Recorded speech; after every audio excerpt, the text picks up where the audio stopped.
Hello viewers and welcome to another live-action commentated match of Warhammer 40,000 Conquest. My name is Mitch, and I am the Hive Tyrant. Today I'm pleased to present you with another game sent in to me by Christopher Dale Bates, someone perhaps better known throughout our community as Octagon user Brain Damage 99. This is going to be a match featuring Taylor Parolini to the left against Tony Christie to the right. This footage was captured at the Fantasy Flight Games Event Center in Roseville, Minnesota, and on the left we happen to see our original Eldar faction warlord in possession of our initiative token, and to the right we have a very Slanesh trait-heavy version of Zarathur. At planet number 1 to the right we've got a copy of the 2-cost, 3-attack, 4-hit point, 1-command icon Snakebite Thug. That is a fantastic value for the price, but which has the obvious downside of dealing itself a point of damage upon successful resolution of an attack. And on planet number 1, at the opposite end of the board, we've got a copy of the signature army unit. It's Eldorath Starbane's Council. Cost of 3, 3 attack, 3 hit points, 1 command icon, and it happens to get a +2 attack value bonus whenever it happens to be attacking an already exhausted target. It looks like there's a lot of action going on at planet number 5. On Tony's side of the table, we've got a copy of the 1-cost, 1 attack, 1 hit point, 1 command icon Splintered Path Acolyte. Opposite, a copy of a now promoted rogue trader that has a modified 3 command icons in addition to its +1 resource bonus. In Zarathur's HQ, we can see he's put out a copy of the 1-cost ammo depot support that affords him an excellent opportunity to buy himself a bit of a deploy stall in drawing an additional card, potentially during deploy or at any point during a game, and that just comes at the cost of an action and exhausting that support, albeit he can only trigger that effect as soon as he hits 3 cards in hand. So both of our players are deciding what exactly they want to do with the remainder of their resources. Note, planet number 1 is going to be Taurus. That's the planet where, should you win a battle at it and you control fewer units than your opponent, you've got the opportunity to draw either 3 cards or generate yourself an additional 3 resources. Note, we've got that ammo depot triggering to draw 1 card for Tony. He put a copy of his own signature army unit, Zarathur's Flamers, now positioned at planet number 1, 2-cost, 2 attack, 2 hit point, 1 command icon, and as an action, you can sacrifice that unit to deal 2 points of damage to a target enemy army unit. And that works absolutely fantastically, considering that Zarathur, when present at a planet, happens to augment any instance of damage dealt out to the opposition by 1. So the more individual instances of punishment you can inflict upon your opposition, the better, and go figure, his signature army unit is an absolutely fantastic means of doing just that. But planet number 4, we've got a copy of the 2-cost, 2 command icon, 1/2 Chaos Fanatics. And I'm not exactly sure if Eldorath has passed at this point. It's going to be up to both of our players to pick very carefully where exactly they'd want to send their warlords. Eldorath could show up at planet number 1, he'd be able to exhaust that copy of Snakebite Thug, then the copy of Starbane's Council could potentially attack and kill it off, swinging for 5, but note, Zarathur's Flamers will be able to attack potentially for 3 if Zarathur shows up at that planet, and then it'll also be able to sacrifice itself for 3, and depending on what exactly Eldorath is holding in his hand in regard to shield cards, that could be a very difficult proposition indeed. So, note, Eldorath shows up at planet number 4. That's going to be Karnath, the planet that allows you the opportunity to trigger the battle ability of any other planet in play. Zarathur instead showed up at that planet opposite that rogue trader, which happens to be a 2-card bonus planet, and Barlas always affords its victor that random card discard. Note, Taylor's holding our initiative token, so he's going to have an opportunity to attack first with his Starbane's Council, which actually is not probably favorable in this situation, where it gets a bonus for attacking exhausted units, and that kind of sucks if it has to attack first. But planet number 1 is going to be a card and a resource to the right there for Zarathur. Planet number 4 is going to be a card and a resource for Eldorath, and planet number 5 is going to be a couple of cards gained for, looks like a Zarathur. Tzeentch's Firestorm interjects itself between the Starbane's Council and the attack directed toward that copy of Zarathur's Flamers.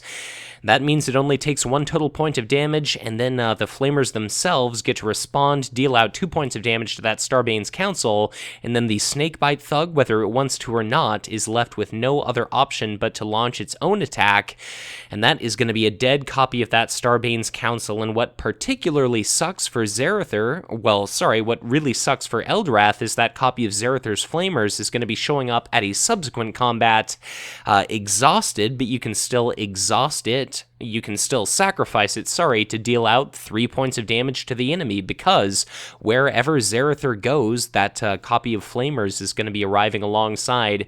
So, thus far, Tony has 1 green and 1 red planet type icon. Note, the next couple planets are going to be Tricon-colored planets. Planet soon to be number 1 is Yavvarn, which allows both players the opportunity to put an army unit from their hand directly into play into their HQ, and planet number 2 is going to be Iridial, the healing planet. Tony, he could pick up both of those planets and end up winning the game through doing that, or if he doesn't, he could still end up winning through either red. Well, I guess he could end up winning through red icons if he also picks up our current planet number 3. Eldorath took a swing at that copy of Chaos Fanatics. The Chaos Fanatics survived. They ended up retreating. I believe Eldorath does not have 1 point of damage because the Chaos Fanatics were, of course, exhausted when Eldorath arrived. They didn't take their opportunity to swing. They just fled at the first opportunity to do so. Note, Zarathur himself is no more than just a 1/6 warlord, but he's going to be able to augment his own damage. He takes a swing, handily kills off that copy of Rogue Trader. Barlas is going to be activated by both players through Taylor for winning at Karnath, and through Tony having won at Barlas naturally. So Tony's random card discarded is going to be a copy of Rocket Launcher. It basically gives ranged to any of your army units you affix that to, so that would be great on the Snakebite Thug. It would be even better on some big nasty War Gear eligible elite.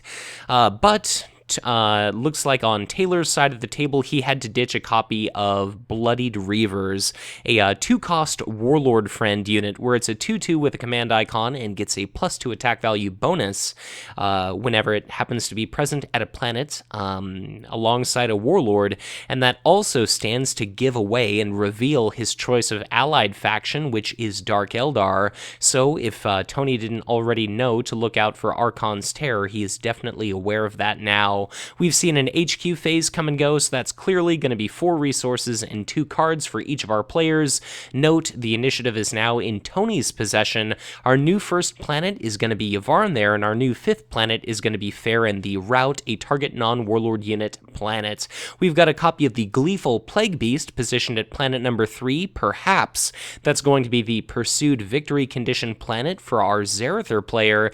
It has the effect of more than just being a 3/5 unit with, I believe, 2 command icons.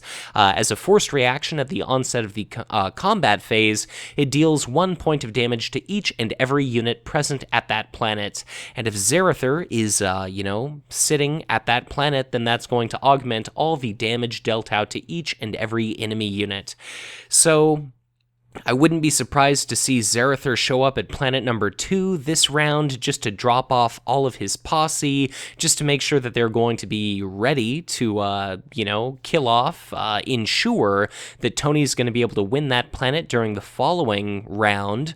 But I guess I could also see Zarathur doing that same thing, showing up at planet number 1, if Eldorath doesn't actually deploy anything there. Eldorath is sitting on 6 resources, and I suppose I'm kind of surprised to see no more than a copy of Incubus Warrior put out to planet number 4. It's a 3/1 with a couple command icons for the cost of 2. It's going to be able to get him a card bonus, but perhaps Taylor is just trying to play as long a game as is possible, trying to avoid any kind of direct confrontation with that big Zarathur swarm until, the absolute necessary moment. And then at planet number 5, we've got another 2 command icon unit that's going to be the unique Lieutenant type unit for the Eldar from our core set. That's Spirit Seer Erithal. He's got a couple command icons. He's a 2/3, and he's got the effect whenever he's declared as an attacker, you can pull 1 point of damage off of any one of your friendly units located at that planet. I'll just be very curious to see if we actually get to see Taylor derive any benefit from that kind of effect, just because that Incubus Warrior and Spirit Seer Aerithal are indeed quite a ways outside of Zarathur's victory condition, so it's going to be up to Taylor to try to block off Zarathur from just snowballing and winning this game. Zarathur's got that copy of the Flamers, the Chaos Fanatics, and the Snakebite Thug, all sitting ready, sitting pretty in his HQ with no more than a copy of Warlock Destructor positioned at planet number 1 to oppose him. So let's see where Zarathur goes. That Warlock Destructor is going to be a 3 attack, 4 hit point unit for the cost of 2. It's got a command icon. You have to pay a resource during your deploy phase or otherwise discard it. Eldorath decides to show up at planet number 1.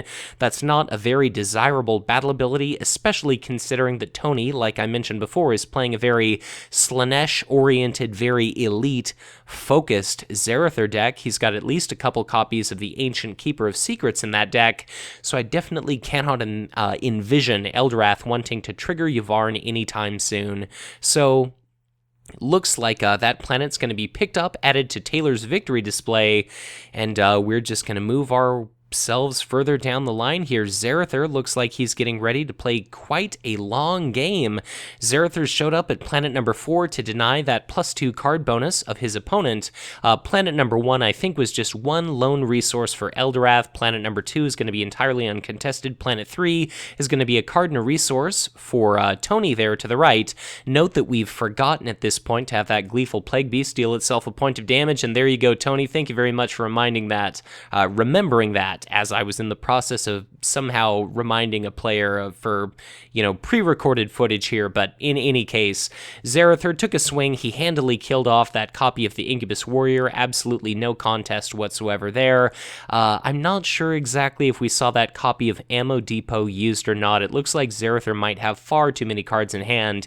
And note that during this following round, Zarathur, of course, drew a couple of cards off of Barlas, and Eldorath earned himself a couple of resources off of our then planet number 5, now planet number 4, Farron, that nice +2 resource bonus. But the initiative token bounces back to Taylor. Note, Taylor's got one planet type icon of each color. Tony just has one red and one green, and our new 5th final planet of the game is going to be Aatrox Prime, where you either pick an adjacent planet or the enemy HQ, and you proceed to deal 1 damage to each and every individual enemy unit present at that location, sparing any and all of your own. And I would imagine that that is just as susceptible to amplification by Zarathur as would any other planet. If, for instance, Aatrox were planet 3 and Zarathur were at planet 4 and you were targeting planet 4, something. I'm sure there's some way that you can probably get that to work out. But regardless, we see a copy of Promise of Glory played by our Zarathur player, followed by an additional copy of Promise of Glory. So that's going to be 4 1/1 cultist trait tokens being put into play. Each of those can be sacrificed to reduce the requisite cost of a demon by 1 apiece. Looks like we've got a copy of Sowing Chaos that is played, and that's going to be a freshly played copy of Bealtan Guardians destroyed. So for the cost of a couple resources and a card, that is going to be presumably a dead Bealtan Guardians. So there you go, that's going to be discarded. Goodbye to you, superbly valuable, 2 command icon for 1 cost, 1/1 unit. So let us see what is new with the game state. I believe we've got a copy of Starbane's Council freshly positioned at planet number 1, so Eldorath might show up to Iridial to try to seal off that planet. Notably, Zarathur is going to be by himself, whichever planet he decides to go to. Farron would allow him to route a unit, but it's entirely possible that Eldorath might be doing the first planet bullying thing, and if that happens to be the case, then routing a unit isn't really going to be doing much of anything. Aatrox, we've got a copy of a Rogue Trader there for Tony, so I can't envision him wanting to go to that planet. On the opposite side of the table, Eldorath could go to planet number 1. He could also go to planet number 2. He'll be taking some damage because of that Gleeful Plague Beast, but it's also going to be dealing itself a point of damage. Looks like we've actually got that Ancient Keeper of Secrets being being played, and it's going to show up at planet number 4, so that is a 7-cost unit, but because of those cultists being discarded, it only cost a modified 3 resources, but that's a 5/5 unit with 3 command icons, and whenever you sacrifice a cultist trait unit, like that Chaos Fanatics located at planet number 3, you're able to ready your big elite Chaos Demon and attack again, and with a value of 5, that's definitely nothing to sneeze at, even outside of the assistance of Zarathur. So Eldorath could show up at Barless, he could exhaust something along the lines of that Snakebite Thug, he could fight tooth and claw to try to win that, not only that card bonus, but also that random card discard, but I feel like that might be setting himself up to take a whole lot of damage. Planet 4 just became kind of a scary prospect for Zarathur, even though he'll be able to exhaust that Ancient Keeper of Secrets. Like I said, that copy of Chaos Fanatics could be discarded to allow the Keeper the option of attacking. It could potentially attack twice during the same round, during like the second round of combat. Looks like Eldorath sends himself to planet number 5. He knocks out that enemy Void Pirate, so that's going to be a card and a resource at planet number 5 for Eldorath. Planet number 4 is going to be a couple of resources to the right for Tony. Planet number 3 is going to be a couple of cards for Tony. Planet number 2, Zarathur's destination, is going to be a card and a resource for Zarathur, and Zarathur's also going to be afforded the opportunity to trigger Farron's ability to route a target non-warlord unit. Like if he wants, he could banish that Warlock Destructor at planet number 5 back to Eldorath's HQ, or perhaps he just wants to leave that Warlock Destructor sitting at that planet where Taylor has to keep investing resources in it. I'll be very curious to see what he ultimately decides to do. But that Gleeful Plague Beast, of course, is going to fire at the onset of combat. It's going to deal itself a point of damage. It's also going to end up dealing Zarathur a point of damage. That Warlock Destructor is currently sitting at planet number 1. It's going to be entirely unopposed, and presuming that, yes, that Starbane's Council is going to be able to capture planet number 1 entirely without any opposition. No contest whatsoever. That's going to bounce into the HQ. That's going to be 2 planet-type icons of each kind for Taylor. But note, Zarathur is definitely spreading himself out control style. That's going to be a copy of the Mighty Wraith Knight discarded, and that's very interesting in the context of a world in which exists the Eldar event Gift of Isha. So for just the cost of 2, you recur the, topmost Eldar faction card of your deck, and it enters play at a planet. If that's the Mighty Wraith Knight, you've got a 5/5, which, upon entering play, exhausts all non-spirit trait units, and that pretty much is everything. It's not the Wailing Wraith Fighter, and it's not the Eye-End and Wraithguard, but the last time I checked, I'm not seeing any of those on the table. And why don't I check again? And yeah, confirmed, none of those on the tabletop. So it's going to be up to Zarathur to try to block off each and every first planet from being won by Eldorath, but Zarathur's done an impeccable job of kind of spreading himself out to just accrue an absolute ton of command. It's kind of the hallmark of the Eldar being a very economy-centric faction, but Zarathur is definitely putting in work, just earning cards and resources for days. But we've got another HQ phase having come and gone. Our initiative token is now in Tony's possession, and let us see what exactly happens. Both of our players have got quite a few resources. They've also got a large number of cards. That recent HQ phase added 4 resources. It added 2 cards. I guess our initiative token is a little bit confusing. They've got one of the Team Covenant style first planet tokens where it is supposed to point toward the first player, and it's pointing toward a player that doesn't actually hold the initiative tokens. That's a little bit confusing, but I believe that the first planet token is what is accurate, and I'm sure once we encounter a combat, we'll be bound to find out very quickly indeed.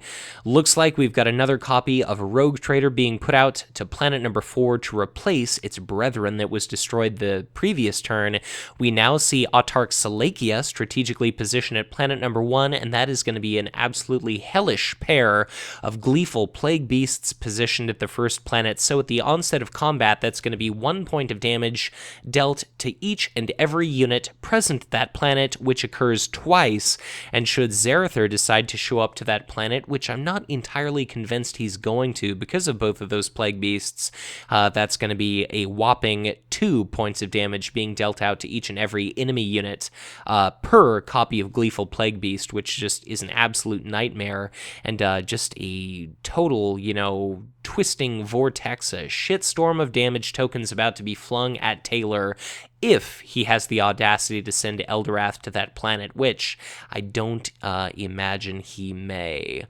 Looks like we saw some sort of attachment affixed to that copy of Gleeful Plague Beast. I can't quite tell if that is a promotion or what actually that ends up being. It looks as though there's a little bit of a faint orangish chaosy hue to it. Perhaps it's a copy of Mark of Chaos, but apart from that, I can't quite think of what that might be. It could be that signature Chaos faction event for, Zarathur, where upon that unit leaving play, you deal 1 point of damage to each and every enemy unit, but I suppose that remains to be seen, and that could definitely deal out a monumental amount of damage to the enemy there, but let's see where our warlords go. Zarathur shows up at planet number 1, and Eldorath shows up at planet number 1, and this is where things are going to get very interesting, because this is going to be a tremendous amount of damage potentially being dealt out to Eldorath. So Eldorath shows up with an exhausted copy of Starbane's Council. His ability kneels that copy of the Gleeful Plague Beast, and now Zarathur's sitting at that planet. He's got both of those Chaos Elites. Autarch Salakia, if given the opportunity to take a swing, you can spend 1 resource to give that 3/3 unit either Armor Bane or Area Effect 1 or mobile until the end of the round. And let's see here, that's going to be Gleeful Plague Beast number 1, dealing out all kinds of damage. I believe I don't quite know if we saw that Sowing Chaos copy recently discarded, but that's going to be 2 points of damage to each and every Eldar faction unit present at that planet. Zarathur himself is also going to be taking a lot of damage, but let's see what Taylor has in hand regarding shields, because there is a whole, that is a very significant amount of damage being dealt out, and I'm not exactly sure what, if anything, our Eldar player can do to try to survive such a brutal onslaught there. But note, Tony's got 1 blue, he's got 1 red icon. If he picks up our current planet, if he picks up Barlas, that doesn't even matter. But if he wins at planet number 1 and then planet number 3, that's going to be the game for our Tzeentchian Sorcerer. And let's see what, if anything, our Ancient Eldar can attempt to do. What can this Aleatok Psyker do to resist such, fiery torment and the dynamism and entropies of the warp? That's a copy of Doom being discarded to block 1 of the points of damage being dealt out to Autarch Salakia, and I believe our players are still in the process of resolving all of the damage from the Plague Beasts. We see a copy of Warp Storm discarded, and we also see a copy of Ecstatic Seizures, a very attachment hate card, being discarded. But that Gleeful Plague Beast itself is now sitting at 4 points of damage. We see a copy of Foresight discarded, and again, that is just such a mountain of damage being tossed out onto our Eldar players' units. We can clearly see he's got a copy of Nullify in hand. That's going to be a dead copy of Starbane's Council, and things are looking very bleak for Eldorath. Iridial is nowhere on this board. Eldorath only has 3 points of damage between, being hail, being bloodied. Autarch Salakia is definitely looking like he's seen better days. And, God, 1 hit point remaining. What is the Autarch going to do? I guess the best case scenario, going off of our Chaos player, presumably having initiative, that's going to be a Gleeful Plague Beast, having the option of attacking for 3, modified up to 4, thanks to Zarathur. That's going to be a big swing at an Autarch. But it looks like Zarathur is actually taking the very first swing. Interesting, deciding to attack with the Warlord first. That's going to be a dead copy of Autarch Salakia, and what, if anything, can Taylor do? What do you have in your hand? Do you have Gift of Isha to recur a 3/3 and then give it Armor Bane? Looks like Eldorath is going to end up retreating from that planet, but I think it is just delaying the inevitable at this point. I can't really think of what, if anything, our Eldar player can do. I guess the best case scenario is that Karnath is going to be one. That's going to be a random card discarded. That is Nullify gone. Karnath, of course, triggered Barlas. Zarathur is going to bounce back to his HQ, and he's going to take with him both of those big, frightening Chaos Demon elites. And now the obvious problem for Tony is that whatsoever planet he ends up subsequently committing Zarathur to, he's going to be bringing both of those gleeful plague beasts with him, and they're going to be dealing out 1 point of damage apiece at the onset of the combat round to each and every unit present at that planet. That includes Zarathur, that includes one another, and if they show up at planet number 1, they threaten to kill off that Zarathur's Flamers, the Chaos Fanatics, they threaten to severely wound the Snakebite Thug, and then upon attacking it could kill itself.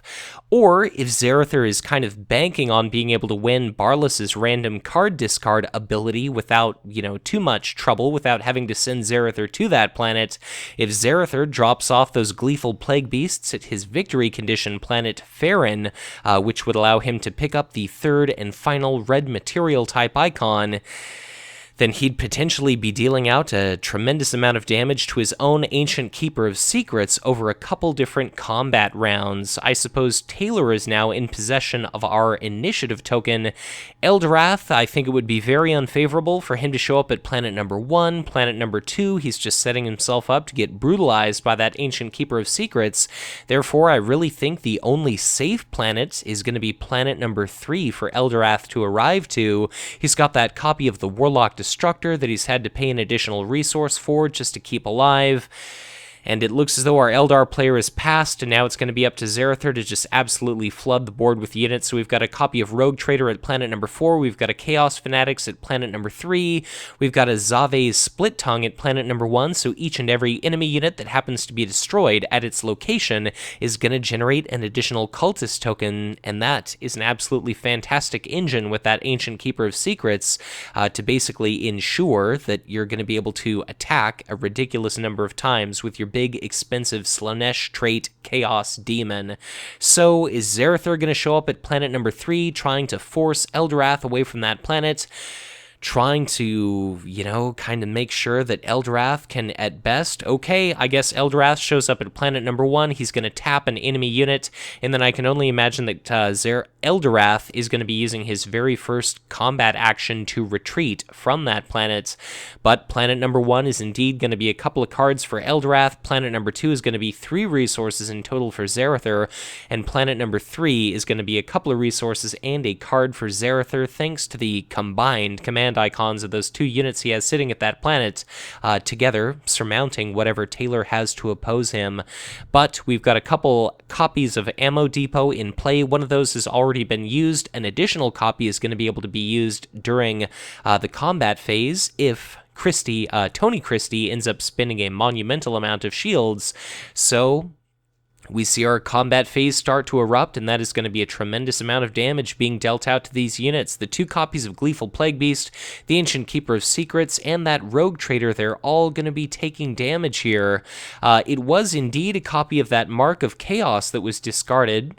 That's going to be a dead Gleeful Plague Beast there, and now let's see some of those other units being damaged. Interestingly, it looks like we did decide to trigger both copies of the the Gleeful Plague Beast activated. That was going to be 2 total damage dealt out to Spirit Seer Arathal. Then the Mark of Chaos itself exploded. I believe that was another 2 points of damage to Spirit Seer Arathal. And then the Gleeful Plague Beast left remaining. I guess the way that you've got the simultaneous forced reactions scenario occurring, and I suppose that you could decide to trigger the one Plague Beast prior to the other, so that it deals out its damage. The wounded Plague Beast dies prior to it actually resolving its, deal 1 point of damage to each and every unit at that planet. So that way, provided you're the player with the initiative token, you can kind of resolve that favorably, unless I somehow missed some shields being discarded here. But regardless, looks like Eldorath has fled the scene from the first planet. He randomly discarded a copy of Empower is what it looks like. Spirit Seer Arathal is going to be dead. We've got another HQ phase having come and gone. Now, our very last battle of the game, I can only imagine, is going to be planet number 1. That is Farron. That's going to be the red material type icon, the very last icon that our Chaos player is going to need to win. He throws down another copy of the Gleeful Plague Beast. Zarathur is going to be showing up at that planet. That means that each and every Chaos and Orc faction unit there to the right is going to take a total of 2 points of damage dealt out at the very onset of the combat phase, and each and every opposing unit is going to take an incredible 4 total points of damage, presuming that Zarathur shows up at that planet. So things are looking to go all the way bad for Taylor. Is there absolutely anything he can do? And there it is. That's going to be the GG. So good game, well played, a very well played game by both of our players, but congratulations to Tony Christie for managing to successfully pilot a rather unconventionally constructed Zarathur deck to victory against a very formidable Eldar faction opponent in Taylor Parolini. So thank you to both of our players for affording me the opportunity to spectate, commentate, and publish this match, and a huge thanks goes out to Christopher Dale Bates while he was busy at the Fantasy Flight Games event center itself, simply for sending in this footage and allowing me the opportunity to host this game upon my channel in the first place. So thank you, the viewer, for checking out another video, and as always, if you enjoyed this content, be sure to hit that like button and subscribe to my channel if you've not done so already, or if you are already subscribed, as ever, you're always encouraged to share this content, because the more individuals there are that stumble upon these videos, the more people end up exposed to Conquest, they might give the game a try, enjoy what they experience, end up joining our community, and of course, all together, we send an increasingly great message to Fantasy Flight Games, telling them to continue to support this fantastic product. If at any point you'd like to get in touch with me, I would encourage you to do so through Twitter or on Facebook, and if you ever feel so inclined to help support the Hive Tyrant, I would be absolutely honored were you to make a monthly $1 or $2 donation or contribution to my Patreon. But once again, thank you so much for watching, and as always, be sure to check back in again soon for much more Conquest LCG content to come.